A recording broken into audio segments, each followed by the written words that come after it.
ወልድኪ ነፍሳተ ሶባራየኪ በእሳተ ኩነኔ ዘሃሙ ማርያም ትብሊ በንቲ አዎሙ። ይህን ጭር ሲል አልወድም የሆነ ሰው የሚናገረው ንግግር አለ። እንስማውና እንመለሳለን። እስቲ ቪዲዮውን እዩት። አባቶቹ ገብቷቸዋል። የቀሩት ቲክቶከሮቹ ናቸው። ለእነሱም ይገለጥላቸዋል። ወንጌል የቤተ መንግሥት በር አይዘው፣ የቤተ ክህነት በር አይዘው። ወንጌልን የትኛውም ነገሥታት ሊያቆመው አይችልም። እየሰበረ ይገባል። በአባባል ደረጃ እንደምናውቀው ከስተቱ የማይማር ፈንጂ አምካኝ ነው ሲባል ነው የምናውቀው። ነገር ግን አሁን ላይ ሲገባኝ ከስተቱ የማይማረው ፓስተር ዮናታን ብቻ ነው።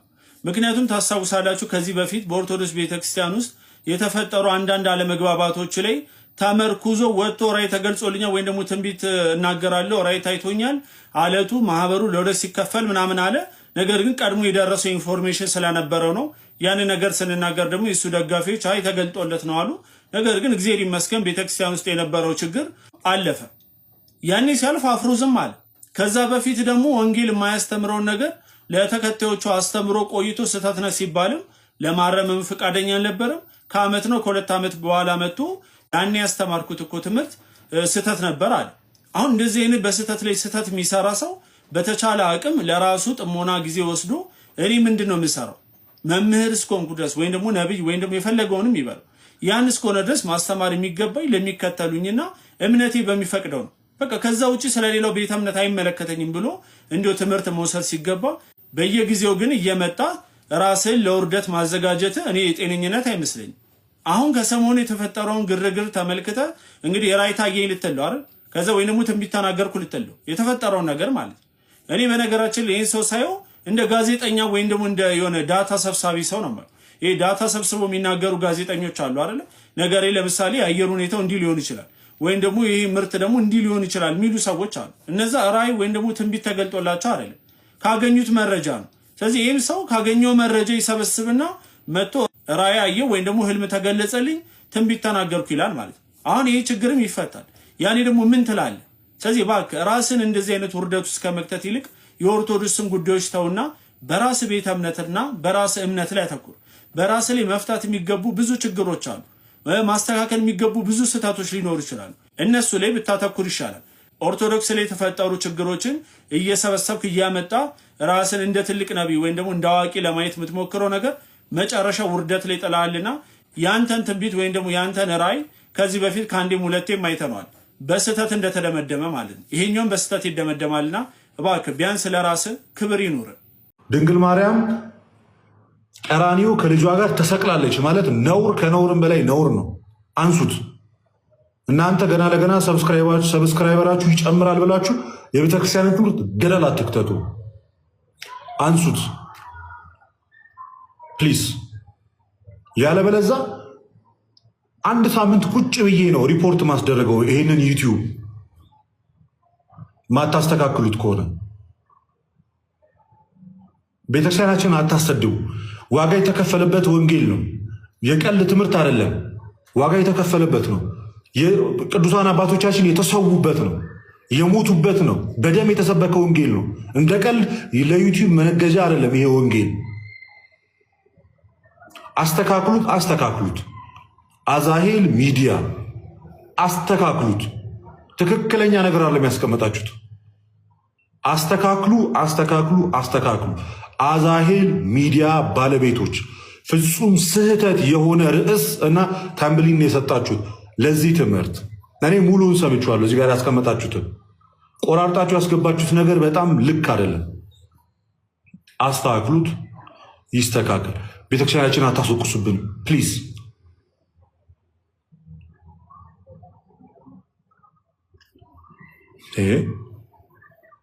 ድንግል ማርያም ቀራኒዮ ከልጇ ጋር ተሰቅላለች። አይሰቀጥጣችሁም? እኔ ብላችሁ ጽፉ። ራሱ ምንም አትወቁ፣ ምንም አታውሩ። እስኪ እንዴት ይሄ በዚህ ትሳሳታላችሁ? ከሰሞነ ትንሣኤ ወዲህ ጳጳሱ ምን አሉ፣ ዘማሪው ምን አለ፣ ሰባኪው ምን አለ፣ አጥማቂው ምን ሰራ በመሳሰሉ አጸፋን ወይም ሪያክሽን መሰረት አድርገው በሚቀረጹ አጀንዳዎች ላይ የምናጠፈው ጊዜና ጉልበት በዝቶ እየታየ ይገኛል። የትንሣኤን ቀለም ሳንሰማ በዓለ ሃምሳ ወደ መገባደዱን ደርሷል። ጌታችን መድኃኒታችን ኢየሱስ ክርስቶስ በሚያስተምርበት ጊዜ የባዘኑ ህዝቦችን አይቶ እረኛ እንደሌለው የበግ መንጋም ተበትነው ነበርና እኚህ ህዝብ ያሳዝኑኛል አለም። አሁን የምንገኝበት የኛ ዘመንም ይህንን አምላካዊ ቃል እንድናስታውስ ያደርገናል። ሌላ ጉር ተሰምቷል። ጳጳሱ ምን ነካቸው? ለመሆኑ ዘንድሮ ጳጳሱና መምህራኑ የሚያብዱበት ዘመን ነው ወይ? ምን ነክቷቸው ነው? እኛ አንዱ ስናስተካክል ሌላው ሲያፈርስ ህይወታችንን መምራት አልቻልንም እኮ። ይጠብቁናል ያላቸውን በመጠበቅ ተሰቃየን። ወደ ማና ቤት እንበል፣ ወደ ማን እንጩ የሚሉ ድምጾችን በማህበራዊ ሚዲያው ላይ በብዛት እየተዘዋወሩና እያደመጥን እንገኛለን። የቤተክርስቲያኒቱ ጳጳስ የመንጋው ጠባቂ አባ ሕዝቅኤል እንዲህ ሲሉ ተደምጠዋል። በቀራኒው የፈሰሰው ደም የማን ነው? ስጋን የለበሰ ከሷ ነው። የሷ ደም ፈሷል፣ የሷ ስጋ አይደለም እንዴ ተዋህደው? የምንበላውም የምንጠጣውም ስጋ የማን ነው? የእርሷ ነው ሲሉ ተደምጠዋል። ይህ በጣም አሳዛኝና አሳሳች ኦርቶዶክሳዊ የሆነ ትምህርት ነው።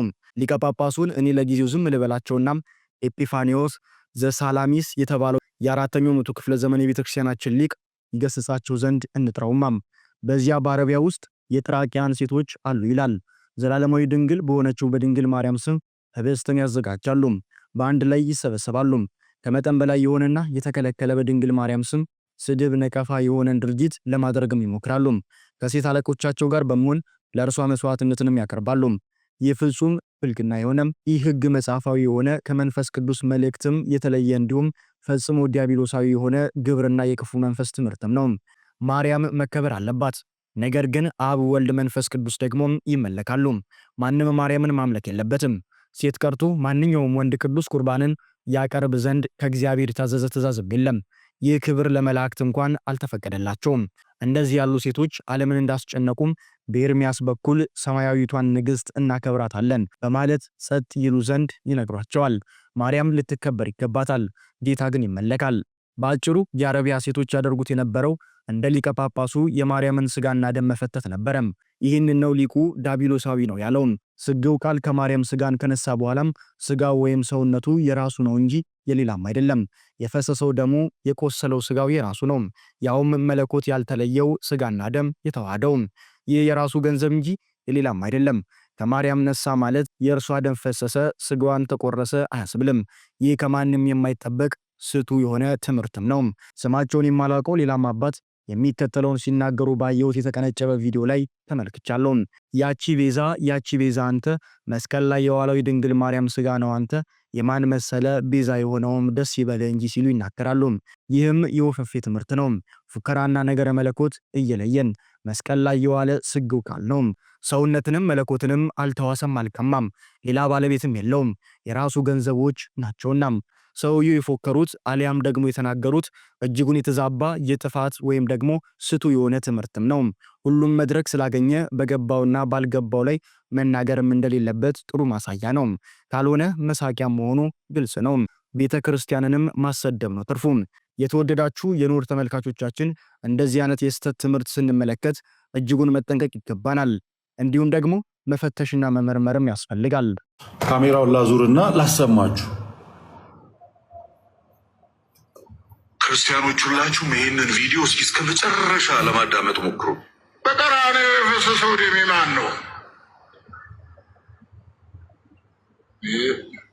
ስጋን የለበሰ ከሷ ነው፣ የእሷ ደም ፈሷል። የእሷን ስጋ አይደል እንዴ ተዋህዶ? የምንበላው የምንጠጣው ስጋ የማን ነው? የእሷ ነው። ያቺ ቤዛ አንተ፣ መስቀል ላይ የዋለው የድንግል ማርያም ስጋ ነው አንተ፣ የማን መሰለ ቤዛ የሆነው? ደስ ይበልህ። ሁለቱንም ቪዲዮ በደንብ ሰምታችኋል ብያስ እና ድምፁን ከዩቲዩብ ላይ በደንብ ላሰማችሁ። ድምፁን ከዩቲዩብ ላይ ላሰማችሁ፣ በደንብ ላሰማችሁ። ዩቲዩብ ላይ ደግሞ ያለውን ነገር አዳምጡት። ያቺ ቤዛ አንተ፣ መስቀል ላይ የዋለው የድንግል ማርያም ስጋ ነው አንተ፣ የማን መሰለ ቤዛ የሆነው? ደስ ይበልህ። ቤዛ ናት፣ መታረቂያ ናት፣ ተስፋ ናት፣ አለኝታ ናት። ያቺ መሰላል፣ ያቺ ያዕቆብ ያያት መሰላል፣ ያቺ አስታራ። መስቀል ላይ የተሰቀለው የጌታችን የኢየሱስ ክርስቶስ ስጋ ነው። ዕብራውያን ምዕራፍ 10 ከቁጥር 10 የልጁ የኢየሱስ ክርስቶስ የክርስቶስን ስጋ አንድ ጊዜ በማቅረብ ተቀድሰናል ይላል። የክርስቶስን ስጋ አንድ ጊዜ በማቅረብ ተቀድሰናል። የቀረበው በመስቀል ላይ መስዋዕት ሆኖ የቀረበው ዕብራውያን ሙሉ የሚናገረው ይህንን ነው። ዕብራውያን ሙሉ የሚናገረው ይህንን ሀሳብ ነው። መስቀል ላይ የቀረበው የልጁ የኢየሱስ ክርስቶስ ስጋ ነው። አሁን ከተዋህዶ አንጻር አንዳንድ ነገሮችን እንነጋገር ጋይስ። ከተዋህዶ በፊት የክርስቶስ ስጋ የሚባል ምንም አይነት ስጋ የለም። ባጭሩ ከተዋህዶ በፊት የክርስቶስ ስጋ ነው ብለን የምንናገረው ምንም አይነት ስጋ የለም፣ አናውቅም። ቀድሞ የነበረው አካላዊ ቃል ነው። በመጀመሪያ ቃል ነበር፣ ቃልም በእግዚአብሔር ዘንድ ነበር ይላል ዮሐንስ 1:1 ላይ። መጀመሪያ ቃል ነበር፣ ቃልም በእግዚአብሔር ዘንድ ነበር። እንግዲህ እጅግ በጣም የምንወዳቸው ብፁዕ አባታችን ክህነቶትን አከብራለሁ፣ ስልጣኑን አከብራለሁ፣ አባትነቱን እቀበላለሁ፣ ሁሉንም ነገር አባታችን ናቸው። መንጋውን የሚመሩ ናቸው። ከዚህኛው ጋር ምንም አይነት ንግግረውም ችግር የለብንም። ችግራችን ግን ትምህርት ሲሰጥ አንዳንድ ጊዜ መድረክ ላይ የሚሰጡ ትምህርቶች ከነገረ ማርያምና ነገረ ክርስቶስን የማቀላቀል ጉዳይ አለ። ያ ደግሞ ቤተክርስቲያንን ዋጋ ያስከፍላታል። እና እነዚህ አይነት ትምህርቶች ጥንቃቄ ቢደረጉ እና ወደ ሀሳቤ ልግባ። ተዋህዶ ማለት ቃል ከስጋ ጋር አንድ ሆነ ነው። በቃ ቃል የስጋን ባህሪ የራሱ ባህሪ ያደረገ ነው። በተዋህዶ ከተዋህዶ በፊት የነበረው የክርስቶስ ስጋ አይደለም፣ የእመቤታችን ስጋ ነው። በቃ ከተዋህዶ በፊት የነበረው የንጽሕተ ንጹሐን የቅድስተ ቅዱሳን የድንግል ማርያም ስጋ ነው። ከምን በፊት? ከተዋህዶ በፊት የነበረው። ከተዋህዶ በፊት ቀድሞ የነበረው የክርስቶስ ስጋ ሳይሆን ከተዋህዶ ቃልም በእግዚአብሔር ዘንድ ነበር እንደሚል ዮሐንስ ወንጌል ምዕራፍ 1 ከቁጥር 1 ላይ። ከዛ ዮሐንስ ወንጌል ምዕራፍ 1 ቁጥር 14 ላይ ቃልም ስጋ ሆነ ጸጋና እውነትን ተመልቶ በእኛ አደረ ይላል አይደል? ቃል ምን ሆነ? ስጋ ሆነ። ቃል ስጋ ሲሆን ከእመቤታችን ከስጋዋ ስጋ ከነፍሷ ነፍስ ነስቶ ተዋሃደ፣ ተካፈለ። ያ መለኮት ከእመቤታችን ጋር ልክ በሉቃስ ወንጌል ላይ የተነገረው ማለት ነው። ትጸንሻለሽ፣ ወንድ ልጅ ትወልጃለሽ፣ ስሙንም ኢየሱስ ትይዋለሽ ከተባለ በኋላ ቃል በድንግል ማርያም ማኅፀን ተጸንሶ ከተወለደባትና ስጋና ደምን ከነሳባት ሰዓት ጀምሮ ያ ከመለኮት ጋር የተዋሃደው ስጋ የስግው ቃል ስጋ ነው እንጂ የማንም አይደለም። መሰረቱ ከእመቤታችን ቢወሰድም ከመለኮት ጋር እስከተዋሃደ ድረስ ያ ስጋ በቀጥታ የስግው ቃል ስጋ ነው፣ ወይንም ደግሞ የክርስቶስ ስጋ ነው። በቃ አለቀ። የማ ስጋ ነው? የስግው ቃል ስጋ ነው። የስግው ቃል ስጋ ነው እንጂ የማንም አይደለም። የማን ነው? የክርስቶስ ኢየሱስ ስጋ ነው። የስግው ቃል ስጋ ነው። ኦኬ። የስግው ቃል ስጋ ከሆነ የዛ ስጋ ባለቤት ራሱ ክርስቶስ ኢየሱስ ነው፣ ወይንም ስግው ቃል ነው ባለቤቱ ማለት ነው። የራሱ አድርጎታል። ባህሪያችንም ከባህሪው ጋር አዋህዶት የራሱ አድርጎታል። ኦኬ። እኛ ግን እንላለን የእመቤታችን የቅድስት ድንግል ማርያም ልደቷ ልደታችን ነው።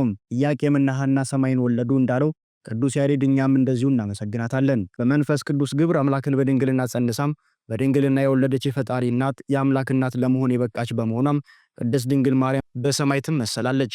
አምላኳን በክንዶቿ ለመታቀፍ ጡቶቿንም ለማጥባት በጀርባዋ ለማዘል የበቃች እመቤት ናትና ባለማለፍ ጸንተው የሚኖሩ ሰባቱ ሰማያት እንዴት ነው ለእመቤታችን ምሳሌ የሚሆኑት እንል ይሆናል።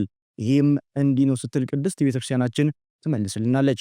ከሰባቱ ሰማያት አንዱ ጽርሐ አርያም ይባላል። ይህ ሰማይ የቅድስት ሥላሴ የእሳት ዙፋን ያለበት ነው። ኢያቄምና ሐና ሰማይን ወለዱ ስንል ጽርሐ አርያምን ወለዱ ማለታችን ነው።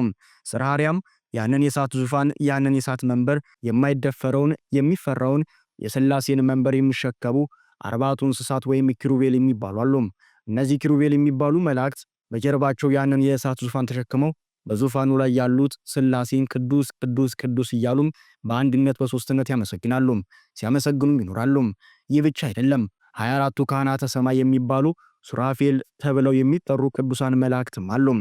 እነርሱም 6 ክንፍ ያላቸው፣ በሁለቱ ክንፎቻቸው ፊታቸው ሸፍነው በሁለቱ ክንፎቻቸው አመሳቅለው ግራና ቀኝ ዘርግተው በሁለቱ ክንፎቻቸው ረበው አክሊላቸውን አውርደው ልክ እንደ አንድ ካህን ልክ እንደ አንድ ጽና ይዘው ያንን የእሳት መንበር ያጥናሉ።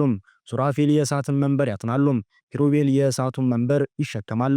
እመቤታችን ግን እሳት ለሆነው አምላክ ማደሪያ ሆናለችና ከሁሉም ትበልጣለች ትልቃለችም።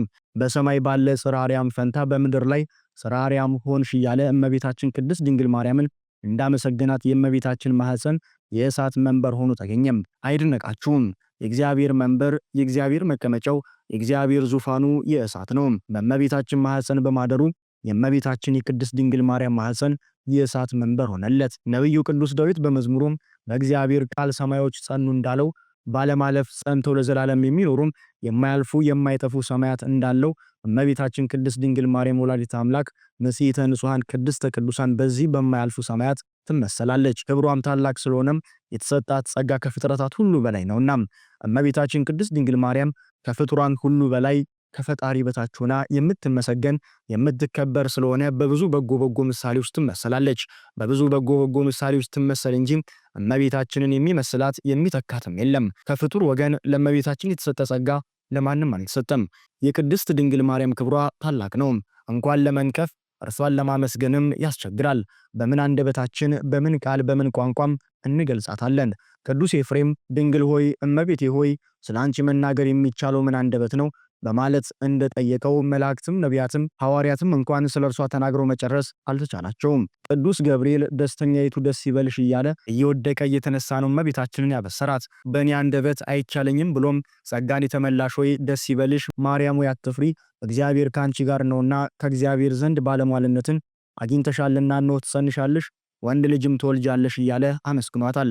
ለምን ቢባል ማኅፀኗ የእሳት መንበር ሆኖ ተገኝቷልና። ቅዱሳኑ ኪሩቤል ሱራፌል አእላፋት መላእክትም አምላካቸውን ቢፈልጉም በድንግል ማርያም ማህፀን አግኝተውታል። በዚህ ጊዜ ሱራፌል ድንግል ማርያምን አመስግኗታል። መላእክት በቅዳሴ ከፍ ከፍ ያደረጓት ድንግል ማርያም ማን ነው ዝቅ ዝቅ የሚያደርጋት? እግዚአብሔር እናቱ መንበር ዙፋኑን መቅደሱ ያደረጋትን ቅድስት ድንግል ማርያምን ማን ነው የሚያካልላት? እንደ ጽርሐ ዙፋኑ ማደሪያው ስላደረጋት ሊቃውንቱ ምን አሉ? ኢያቄምና ሐና ሰማይን ወለዱም፣ ይህ የሚደንቅ ምስጢር ነው፣ ጽርሐ ወልደዋልና እያሉ ያመሰግኗታል። ቅዱስ ያሬድ በምድር ላይ የተገኘሽ መንበር ዙፋን ዳግማዊት ሰማይ እያሉ እመቤታችንን ያመሰገኗት ለዚሁ ነው።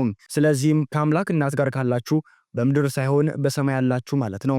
ምክንያቱም ቅድስት ድንግል ማርያም ሰማይ ስለሆነች። በሰማይ የምትኖሩ የምንኖር እኛ ኦርቶዶክሳውያን ታዲያ ይህንን ልብ በማለት እያስተዋልን በቤቱ እንድንጸና የአምላካችን የቅዱስ እግዚአብሔር ቸርነት የእመቤታችን የቅድስት ድንግል ማርያም አማላጅነት አይለየን። ይቆየን።